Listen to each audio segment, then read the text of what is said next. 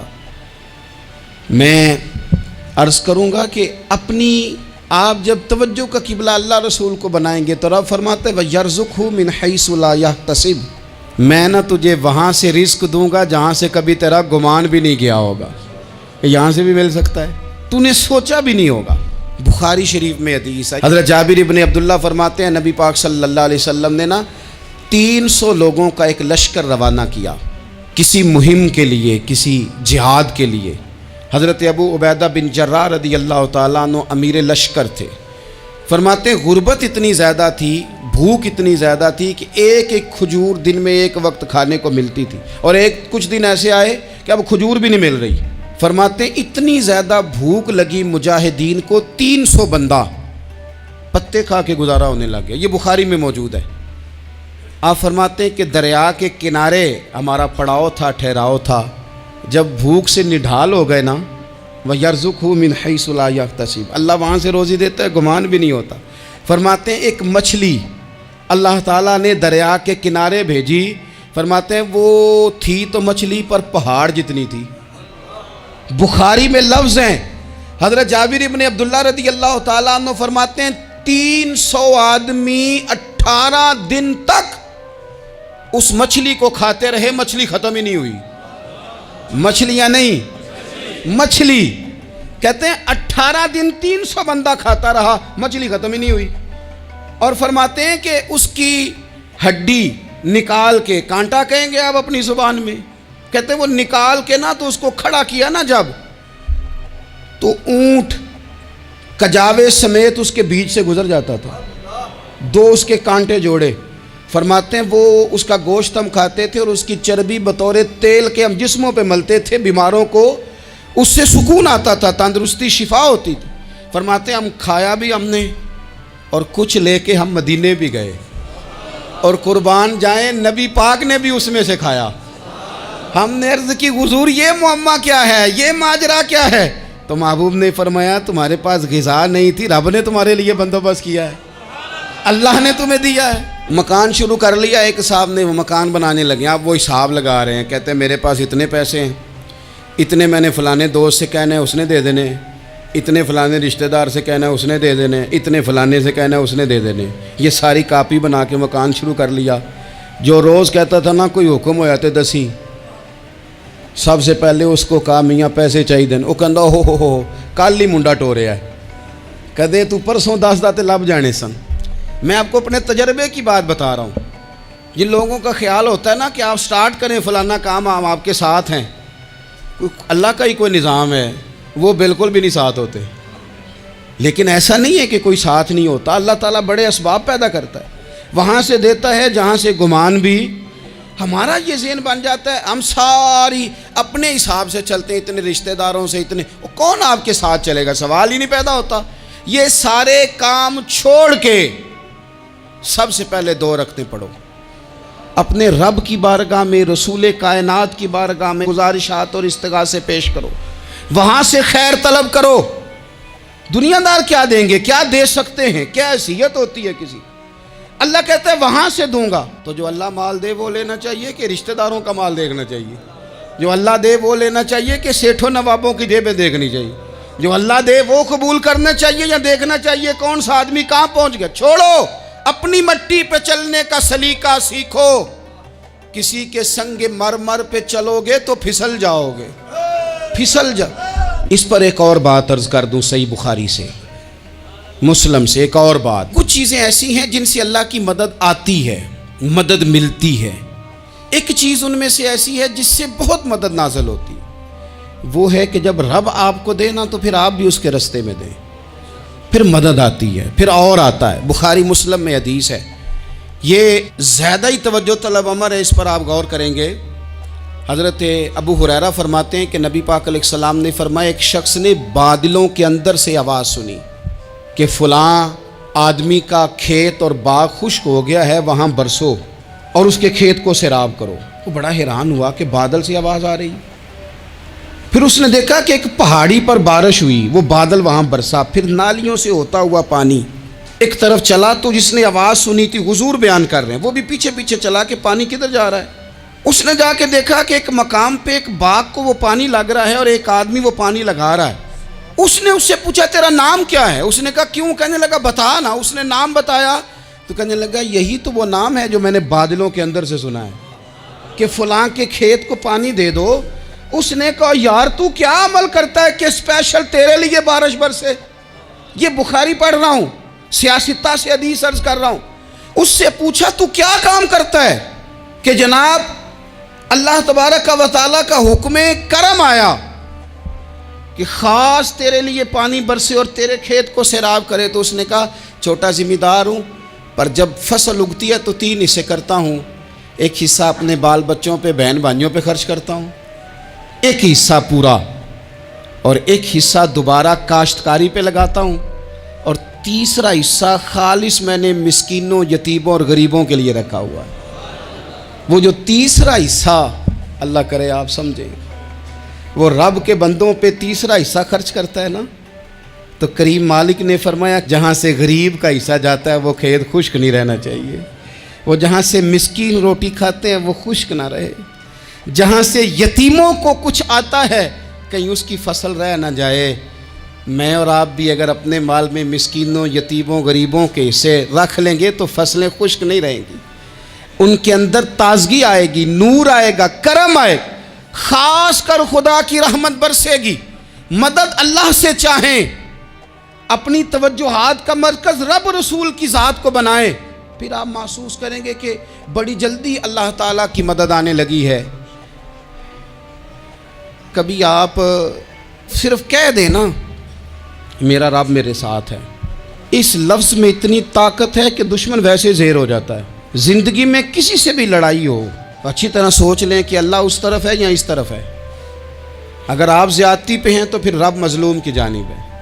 اگر اللہ کی مدد آپ کے ساتھ ہے تو دنیا کی کوئی طاقت آپ کو گرا نہیں سکتی، اور اگر آپ مظلوم کے مقابلے میں ظالم بن کے آپ کھڑے ہو گئے ہیں اور آپ نے رویہ وہ اختیار کیا ہے کہ جس میں مدد نہیں آئے گی، تو پھر یاد رکھ لیں کہ آپ کوئی بھی ہیں، کہاں بھی ہیں، آپ کمزور ہیں۔ طاقتور تھے ابتدائے اسلام میں، ظاہری طاقت تھی کفار مکہ کے پاس، وہ ڈنڈوں سے مارتے تھے غریبوں کو، ان کے ہاتھوں میں ڈنڈے تھے، پر خدائی طاقت ان مظلوموں کے ساتھ تھی۔ صاحب زرقانی نے لکھا ہے حضرت زنیرہ رضی اللہ تعالیٰ عنہ ایک لونڈی ہیں، غریب ہیں، ماڑے دا کی کام محمد نس جانا یا رونا، غریب سادی بی بی اور لونڈی کنیزہ، ایک مشرک کی کنیزہ تھی، انہوں نے کلمہ پڑھ لیا، وہ ڈنڈوں سے مارتا، دروں سے مارتا، تکلیف دیتا۔ حضرت زنیرہ رضی اللہ تعالیٰ عنہ کو اتنا مارا، اتنا مارا۔ اب آپ ایک اور پہلو پر بھی غور کریں، مار بھی پڑ رہی ہے پر خدا ادھر ہی ہے، اللہ کی مدد ادھر ہی ہے۔ رب کہتا ہے کہ پہلے تو صبر کرنا، ان اللہ مع الصابرین، تو صبر کرے گا تو پھر رب کی معیت ملے گی، ذرا ٹھہرنا، تو تھوڑا ڈٹنا۔ ان الذین قالوا ربنا اللہ ثم استقاموا تتنزل علیہم الملائکہ، تو کہے اللہ میرا رب ہے، پھر تو پہلے ڈٹ، پہلے تو نے ڈٹنا ہے۔ ثم استقاموا، جو ڈٹ گیا، تتنزل علیہم الملائکہ، ڈٹنے والے کے لیے مدد آتی، پہلے تھوڑا ٹھہرنا پڑتا ہے، پہلے تھوڑا صبر کرنا پڑتا ہے، حوصلہ کرنا پڑتا ہے، اس کے بعد مدد آتی۔ مار پڑ رہی ہے، مارا جا رہا ہے حضرت زنیرہ کو، ان کا مالک جو ہے ظاہری آقا وہ مار رہا ہے، یہ کنیزہ ہے، اتنا مارا اتنا مارا، ان کی بینائی چلی گئی، نظر آنا بند ہو گیا۔ ابو جہل آیا اور کہنے لگا زنیرہ دیکھا نا ہمارے بت تیری آنکھیں لے گئے، معاذ اللہ، لات و منات ہمارے بتوں نے تجھے اندھا کر دیا۔ اب ایسا نہیں ہے کہ بی بی روتی جا رہی ہے، روتی جا رہی ہے، مایوسی مایوسی، معاذ اللہ، پریشانی، غریبی بڑی ہے، پوچھنے والا کوئی نہیں، یہ باتیں نہیں۔ کیا جملے ہیں خاتون کے، کیا لفظ ہیں۔ ابو جہل نے تنزیہ کہا، معاذ اللہ، کہنے لگا دیکھا نا ہمارے بتوں نے تجھے اندھا کر دیا۔ تو جناب زنیرہ آنکھوں کی بینائی گئی ہے، رات کو گئی ہے، دکھ ابھی تازہ ہے، لیکن اللہ پہ جو توکل ہے، اپنے مالک سے جو رشتہ ہے، وہ اتنا مضبوط ہے، اتنا طاقتور ہے، اس میں اتنی گہرائی ہے کہ حضرت زنیرہ بول کے نا اتنی قوت سے بولی، اتنی طاقت سے بولی کہ پورے کفر پر لرزہ طاری ہو گیا۔ فرمانے لگی تمہارے بتوں کی کیا اوقات ہے کہ میری بینائی لے جائیں؟ یہ میری رب کی حکمت کا تقاضا ہے۔ جب تک اس نے چاہا زنیرہ دیکھتی رہی، اور جب اس نے چاہا زنیرہ کی آنکھوں کی بینائی چلی گئی، اور اگر وہ چاہے گا نا تو بینائی واپس بھی کر دے گا۔ اگر ہو ذوق یقین پیدا تو کٹ جاتی ہیں زنجیریں، اگر وہ چاہے گا تو بینائی آ بھی جائے گی۔ حضرت زنیرہ نے رات کو یہ لفظ کہے، ابو جہل اور سارے کفار ڈر کے سن کے چلے گئے۔ آپ اطمینان سے آ کے بستر پہ سوئی، جب سویرے اٹھی تو اللہ نے آنکھوں کی روشنی واپس کر دی تھی۔ آنکھوں کی اب چھڑی پکڑی ہے، بازاروں میں گھومتی ہے، کہتی ہیں بلاؤ کدھر ہے تمہارے نعت و منات، دیکھو میرے رب نے روشنی واپس کر دی۔ آ کر میرے ساتھ ادھر آ، ستمگر ہنر آزمائیں، تو تیر آزما ہم جگر آزمائیں۔ بیمار لوگوں یاد رکھو، کہہ دیا ڈاکٹر نے کہ تو بڑا بیمار ہے، تو بڑا کمزور ہے، یہ ہو گیا وہ ہو گیا، تو ڈاکٹر اپنے علم کے مطابق بات کر رہا ہے، ہوگا تو وہ جو میرا رب چاہے گا۔ کمزور ہو جانا، پریشان ہو جانا، تکلیف میں آ جانا، پتہ نہیں بات ہو گئی ہے تو جانے کیا ہو جائے گا۔ اپنی زندگی کے اندر اپنے رب سے رشتہ مضبوط کریں، رسول کائنات سے رشتہ مضبوط کریں، اللہ والوں سے رشتہ مضبوط کریں۔ حضرت زنیرہ نے پیغام دیا کہ زندگی میں جو جینا چاہتے ہیں تو وہ رب کا نام لے کے جی سکتے ہیں، جو اپنی زندگی میں خوشیاں دیکھنا چاہتے ہیں تو رسول اللہ کے نام پر خوشیاں دیکھی جا سکتی ہیں۔ توکل کی بنیاد پر بندہ خوشیاں لے سکتا ہے، اور اگر انسان میں توکل نہیں ہے تو پھر وہ اس کالے جادو سے بھی ڈر رہا ہے، وہ نیلے سے بھی ڈر رہا ہے، وہ پیلے سے بھی ڈر رہا ہے، وہ فلانے سے بھی ڈر رہا ہے، وہ میرے خلاف فلانا رشتہ دار سازش کر رہا ہے تو ڈر رہا ہے، فلانا میرے بارے میں یہ کر رہا ہے تو ڈر رہا ہے، وہ پتہ نہیں دنیا ادھر ہو جائے گی تو کیا ہو جائے گا، اٹھ باندھ کمر کیوں ڈرتا ہے، پھر دیکھ خدا کیا کرتا ہے۔ تو اس ساری گفتگو کا نچوڑ آپ کو یہ عرض کیا ہے، سب سے پہلے تو یہ کہ میدانوں میں مدد بھی اللہ کی، رزق میں مدد بھی اللہ کی، فصلیں خشک ہوں تو مدد پھر بھی اللہ کرے، تو پھر ساری مدد، اور اگر انسان بیمار ہو تو پھر بھی مدد اللہ کی۔ تو اپنے اللہ کی جانب توجہ کو بڑھائیں، آپ اللہ سے مدد کے سوالی بنیں۔ ترمذی کی ایک حدیث ہے، میں آپ کو زندگی کا تجربہ بتاتا ہوں کہ جب میں بڑا پریشان ہوتا ہوں تو یہ والی روایت کھول لیتا ہوں، مزہ دیتی ہے۔ میرے نبی پاک علیہ السلام نے فرمایا اپنے دکھ سیٹھوں نوابوں کو نہ کہنا، مالداروں کا نہ کہنا، ورنہ اللہ تمہیں کبھی غنی نہیں کرے گا۔ فرمایا اپنے دکھ اپنے رب کی بارگاہ میں عرض کرنا، جلدی کرے یا دیر سے کرے اللہ تمہیں لوگوں سے بے نیاز کر دے گا، اللہ تمہیں غنی کر دے گا۔ رات کو بیٹھو نا اس کی بارگاہ میں، اسے دکھڑے سناؤ، چھوٹی چھوٹی باتیں، حضور نے فرمایا نمک بھی مانگو تو رب سے مانگو، چھوٹی چھوٹی بات سے شروع کرو نا۔ جب بندہ شروع کرتا ہے نا چھوٹی چھوٹی چیزیں تو بڑی ساری چیزیں یہ اس طرح ہوتا ہے جیسے بندہ رب سے گفتگو کر رہا ہے، مالک مجھے یہ چاہیے، مالک میں یہاں کمزور ہوں، اللہ میں یہاں پریشان ہوں۔ آپ یہ کر کے تو دیکھیں، لمبی لمبی دعائیں مانگ کے تو دیکھیں، اس کے حضور جوڑ کے تو دیکھیں، آپ دیکھیں گے راحت کتنی ہے، سکون کتنا ہے۔